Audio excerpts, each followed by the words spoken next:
नमस्कार दोस्तों, wealth sky के एक और नए इंटरेस्टिंग वीडियो में आप सभी लोगों का स्वागत है। मेरा नाम है सुधीर और बात करेंगे इस वीडियो में हम निफ्टी एंड बैंक निफ्टी के बारे में। दोनों के चार्ट को अंडरस्टैंड करेंगे, समझने की कोशिश करेंगे। आज का दिन जैसा कि मार्केट में कह सकते हैं, एक निफ्टी के लिए तो वीक रहा, बाकी बैंक निफ्टी और फिर निफ्टी के लिए कंसोलिडेशन वाला रहा। तो क्या कल बैंक निफ्टी के एक्सपायरी में एक ट्रेंडिंग मूव आ सकता है या फिर बैंक निफ्टी की भी एक्सपायरी साइडवेज हमें देखने को मिलेगी? इस चीज़ को हम समझने की कोशिश करेंगे। तो जल्दी से इस वीडियो को स्टार्ट करते हैं।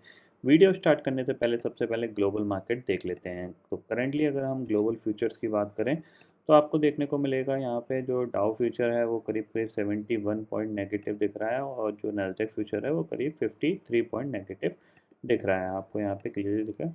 बट यूरोपियन मार्केट फ्लैट से ट्रेड कर रहे हैं, उनमें कोई ज़्यादा बड़ी गिरावट नहीं देखने को मिल रही है। उल्टा कह सकते हैं हम कि यूरोपियन मार्केट बिल्कुल ठीक ठाक है, पॉजिटिव ही कामकाज कर रहे हैं। कोई ज़्यादा बड़ी यहाँ पे कोई प्रॉब्लम दिख नहीं रही है जिसके बेसिस पे हमें लगे कि हम और तेज़ी से नीचे जा सकते हैं। तो कल का प्लान हमारे पास क्या होना चाहिए, इसको हम डिस्कस कर लेते हैं।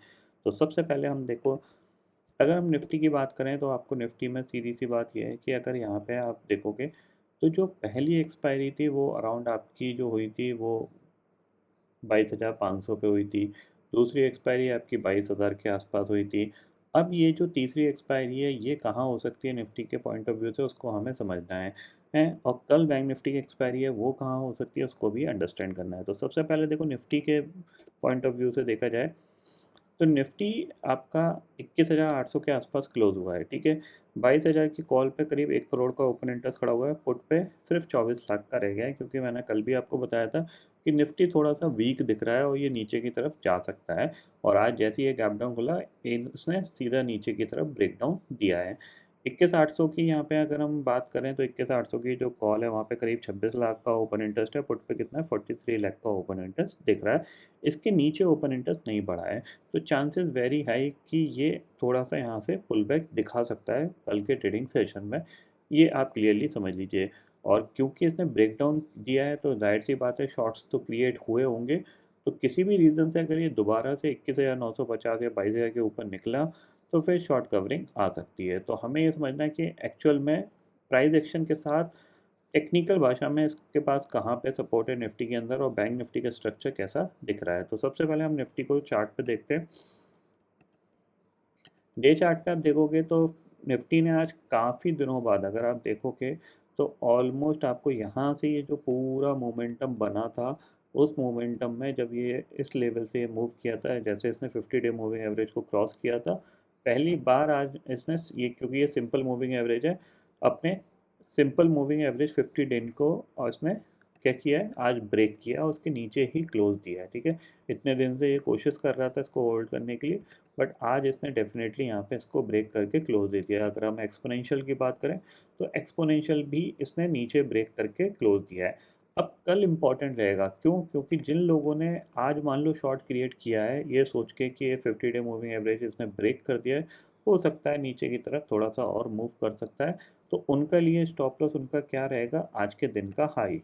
सीधी सी बात ये है। तो ये तो किसी भी रीज़न से अगर ये 21,950 के ऊपर सस्टेन करने लग जाए तो फिर आप समझ सकते हो कि थोड़ी बहुत शॉर्ट कवरिंग यहाँ पे आ सकती है और टारगेट हम थोड़ा सा बड़ा ही लेके चलेंगे 22,200 का, ठीक है। जैसे हमने बोला था कि 22,000 ब्रेक होता है तो थोड़ा सा हम बड़ा टारगेट लेके चलेंगे। 21,750 का या फिर 21,800 का वो आज के दिन में आता हुआ दिखाई दे गया है। तो जाहिर सी बात है, ऑलरेडी कह सकते हैं कि 21,800 आ गया तो 21,700 650 ये इसके लिए सपोर्ट का काम कर सकते हैं। और एंड ऑफ द डे इसने 21,800 को होल्ड करने की कोशिश करिए, ये पॉइंट ध्यान में रखिएगा। तो हमें क्या करना है, सीधी सी बात ये, निफ्टी के लिए सबसे इम्पॉर्टेंट लेवल हो गया आपका ऊपर 21,980 और लोअर लेवल पे अगर हम देखें तो 21,870, और ये एक चैनल लोअर एंड पे इम्पॉर्टेंट रहेगा। इस चैनल के ब्रेकआउट या ब्रेकडाउन पे हम एक ट्रेड और प्लान कर सकते हैं। मीन्स अगर ये इसमें ही खुलता है, ठीक है, तो ये एक बार ऊपर की तरफ मूव कर सकता है या फिर नीचे की तरफ मूव कर सकता है। तो इसके ब्रेकआउट या ब्रेकडाउन पे हम ट्रेड कर सकते हैं। ऊपर करेगा तो अराउंड हमें 21,950 तक जाता हुआ दिखाई देगा और नीचे किया तो इसने अराउंड 21,700 तक जाता हुआ दिखाई देगा। अब एक चीज़ ध्यान में रखिएगा कि किसी भी रीज़न से अगर ये गैप डाउन खुलता है, मान लीजिए कोई बड़ा गैप डाउन खुल गया किसी भी रीज़न से, तो फिर वहाँ पे आप एक बार कोशिश करिएगा इसको बाय करने के लिए, क्योंकि वहाँ से हो सकता है थोड़ी बहुत प्रॉफिट बुकिंग वहाँ पे कह सकते हैं शॉर्ट साइड पे आ सकती है, यानी शॉर्ट कवरिंग ऊपर की तरफ देखने को मिल सकती है। थोड़ा बहुत लोग नीचे के लेवल पे प्रॉफिट बुक कर सकते हैं, तो एक पुल बैक स्ट्रांगली आ सकता है, ये पॉइंट आपको ध्यान में रखना है। ठीक है, निफ्टी की कल एक्सपायरी नहीं है, निफ्टी की एक्सपायरी परसों है, इंपॉर्टेंट एक्सपायरी कल बैंक निफ्टी की है। तो बैंक निफ्टी को देख लेते हैं कि बैंक निफ्टी कैसा बिहेव कर सकता है, क्योंकि निफ्टी से हमें ज़्यादा लेना देना नहीं होगा, कल बैंक निफ्टी से होगा, तो बैंक निफ्टी को देख लेते हैं। तो सेम चीज़ बैंक निफ्टी का अगर आप डे चार्ट देखोगे तो इसने क्या किया है कि अगर आपका यहाँ पे देखने को मिलेगा कि इसने भी अपना क्या किया है, 50 डे मूविंग एवरेज ब्रेक किया है, जो कि पिछले 2-3 दिन से होल्ड करने की कोशिश कर रहा था। ठीक है, यहाँ पे इसने ब्रेक किया था, इमीडिएटली पुल बैक आ गया था। अब सेम चीज़ यहाँ पे फॉलो अप करनी है हमें। इसके लिए बैंक निफ्टी में उतना ज़्यादा बेयरिश नहीं हूँ, क्योंकि ये अपने एक सपोर्ट के आसपास ट्रेड कर रहा है। ठीक है, ठीक है, आपको दिख रहा है ये चैनल के आसपास, ये सपोर्ट के आसपास ट्रेड कर रहा है। 46,000 इसके लिए एक इम्पॉर्टेंट सपोर्ट है, और एक इनसाइड कैंडल भी बनी हुई है, क्योंकि कल एक अच्छा मोमेंटम हुआ था, नीचे से काफ़ी अच्छी रिकवरी देखने को मिली थी।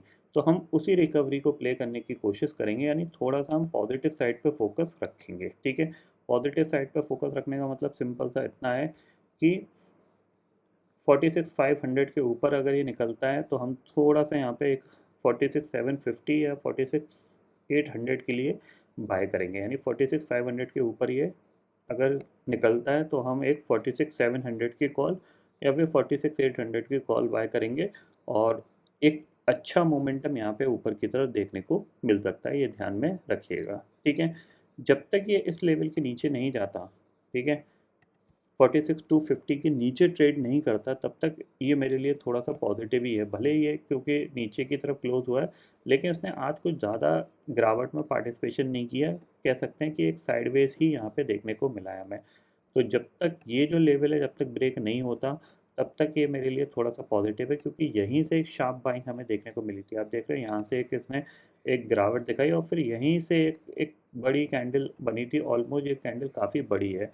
तो कहीं ना कहीं यहाँ पे बायर क्या है कि इसको दोबारा से ऊपर की तरफ ले जाने की कोशिश कर सकते हैं। ठीक है, अब कायदे से अगर देखा जाए तो स्टॉप लॉस जो बनेगा वो ये लो का बनेगा, बट यहाँ से बाइंग आई थी तो मैं 46,250 का लेके चल सकता हूँ। तो अगर गलती से 46,200 या 46,150 या 100 के आसपास मिलेगा, तो मैं डेफिनेटली एक बार कॉल साइड पे फोकस करने की कोशिश करूँगा। दूसरी चीज़ मेन जो है वो इम्पॉर्टेंट ये है कि अगर आप देखोगे थोड़ा बैंक निफ्टी का ऑप्शन चेन में देखोगे, तो यहाँ पे आपको क्या देखने को मिलेगा कि जो पुट्स हैं वो थोड़ी सी एक्सपेंसिव दिख रही हैं। ठीक है, आपको यहाँ पे थोड़ी सी पुट्स थोड़ी सी एक्सपेंसिव दिख रही हैं। क्यों दिख रही हैं? क्योंकि आज भी थोड़ा सा नीचे जाके बंद हुआ था, तो आप देखो यहाँ पे 46,300 की पुट करीब करीब 200 रुपये की चल रही है, 46,400 की करीब 264 की चल रही है, 46,500 की करीब 300 रुपये की चल रही है। इसका मतलब क्या है? 300 का मतलब क्या है? अगर कोई इस पुट को मान लो सेल करेगा तो नीचे ऑलमोस्ट 46,200 तक सेफ है। तो कहीं न कहीं यहाँ पे ये चीज़ इम्पॉर्टेंट फैक्टर रहेगा कि जो पुट के ऑप्शंस हैं वो थोड़े से ज़्यादा हैं, तो ये एक बार हो सकता है ऊपर की तरफ जंप कर दे, ताकि पुट के ऑप्शंस थोड़े से गिर जाएँ। क्योंकि अगर 46,500 का शॉर्ट स्ट्रैडल वैल्यू भी देखोगे तो करीब-करीब 400 रुपये की है। 400 रुपये का मतलब ये है कि 46,000 से लेके 47,000 तक बंदा सेफ ही है, 100 पॉइंट का ही रिस्क है, इससे ज़्यादा रिस्क नहीं है। तो कहीं न कहीं ये चीज़ मार्केट देखेगा थोड़ा-सा कि हो सकता है कि ये पुट को ज़ीरो करने की कोशिश करे या फिर 46,500 पे एक्सपायरी करने की कोशिश करे। तो इसीलिए अगर गलती से 46,200 या 46,100 के आसपास मिलता है, तो वहाँ पे मैं एक बार बाय करने की कोशिश करूँगा, ये ध्यान में रखिएगा। और वही सबसे अच्छा रहेगा, क्योंकि अगर रिकवरी आ गई तो एक स्ट्रॉन्ग रिकवरी भी हो सकती है, क्योंकि बैंक निफ्टी पिछले ऑलमोस्ट 4-5 ट्रेडिंग सेशन से एक साइडवेज सा ही मूव दिखा रहा है। आप देख सकते हैं यहाँ पे साइडवेज रहा, यहाँ पे साइडवेज रहा, मतलब ऐसा लग रहा है कि ये नीचे जाने को तैयार तो नहीं है, बट मजबूरी में ये नीचे जा रहा है। तो कहीं से भी इसमें एक शार्प बाइंग आ सकती है, ध्यान में रखिएगा, क्योंकि जगह ठीक ठाक बन गई है। निफ्टी में भी 200 पॉइंट की जगह बन गई है, और बैंक निफ्टी अगर यहाँ से 400-500 पॉइंट चलेगा तो 200 पॉइंट निफ्टी चलता है, तो ज़्यादा कोई बड़ा मूवमेंट हमें देखने को नहीं मिलेगा, मतलब 22,000 तक जाएगा। तो कहीं ना कहीं मार्केट ने जगह बना ली है ऊपर जाने की तक की, तो उस चीज़ पे थोड़ा सा फोकस रखिएगा बस। और ज़्यादा जो कह सकते हैं वीकनेस बढ़ेगी वो 46,000 के नीचे ही बढ़ेगी। जब तक 46,000 के ऊपर ट्रेड कर रहा है तब तक ये मेरे लिए थोड़ा सा पॉजिटिव ही है, ये ध्यान में रखिएगा। भले मूवमेंट आए ना आए, मैं थोड़ा सा कॉल साइड पे ही फोकस रखूँगा और स्टॉप लॉस ज़रूर लगा के रखूँगा, ठीक है। ग्लोबल मार्केट की बात मैं ऑलरेडी कर चुका हूँ, तो आई होप दोस्तों ये पर्टिकुलर डाटा आपको समझ में आ गया होगा दोस्तों। फिलहाल इस वीडियो में इतना ही है। आई होप ये वीडियो आपको पसंद आएगा। वीडियो पसंद आता है तो लाइक और शेयर ज़रूर करिएगा और चैनल को जो सब्सक्राइब कर लीजिए, क्योंकि मैं सुधीर लेके आता रहूँगा हर दिन आपके लिए नए नए वीडियो। इसी के साथ शुक्रिया दोस्तों। जय हिंद।